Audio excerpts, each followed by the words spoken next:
Delhi cantt का घना जंगल, लंबी सुनसान सड़क और दूर दूर तक बस अंधेरा। अंकित अपनी बाइक से घर लौट रहा था। ठंडी हवा, ट्यूबलाइट की टूटी किरणें और पेड़ों के बीच से आती सरसराहट उसे बेचैन कर रही थी। अचानक हाई बीम की रोशनी में उसे एक औरत दिखी, सफेद साड़ी में, बिल्कुल सड़क के किनारे खड़ी, चेहरा झुका हुआ, बाल खुले हुए और हाथ ऐसे उठाया जैसे लिफ्ट मांग रही हो। अंकित का दिल धड़क उठा। उसने स्पीड कम की, पर रुकने की हिम्मत नहीं हुई।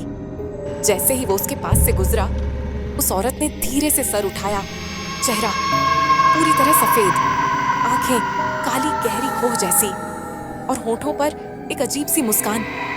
अंकित घबरा गया। उसने बाइक की रफ्तार बढ़ा दी, 60, 70, 80, पर तभी एक आवाज आई, रुक जा। उसने शीशे में देखा और उसके होश उड़ गए। वही औरत उसकी बाइक की रफ्तार के बराबर पूरी स्पीड से सड़क पर दौड़ रही थी। साड़ी उड़ रही थी, बाल चेहरे पर चिपके हुए और उसकी आंखें सीधे अंकित पर टिकी थी। अंकित चीखा।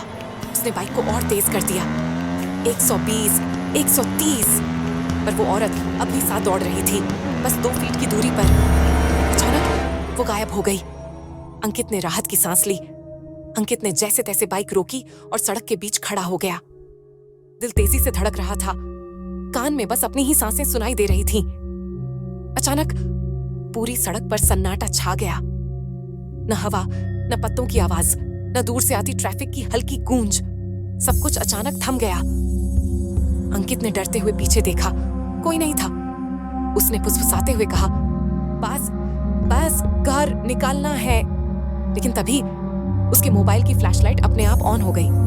रोशनी जमीन पर पड़ी और वहां एक छाया दिखाई दी। अंकित सकपका गया। शैडो उसी औरत की थी, धीरे धीरे बढ़ती हुई।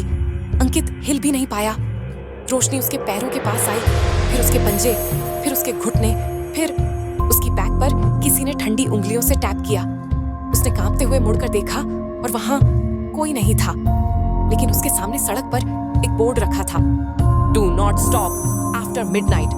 मिडनाइट के बाद रुकना मना है। अंकित पीछे हटते हटते गिर गया और जैसे ही उसने ऊपर देखा, हाईवे की लाइट फ्लिकर हुई, ऑन ऑफ, और हर ऑफ होने के बाद वो औरत थोड़ी और पास दिखाई देती गई। हर ब्लिंक पर और पास आखिरी बार लाइट ऑन हुई और वो औरत उसके बिल्कुल मुंह पर खड़ी थी। चेहरा टेढ़ा, आंखें गहरी काली गुफा जैसी और होंठ फटे हुए। उसने कान के पास झुककर कहा, तुम रुक क्यों गए?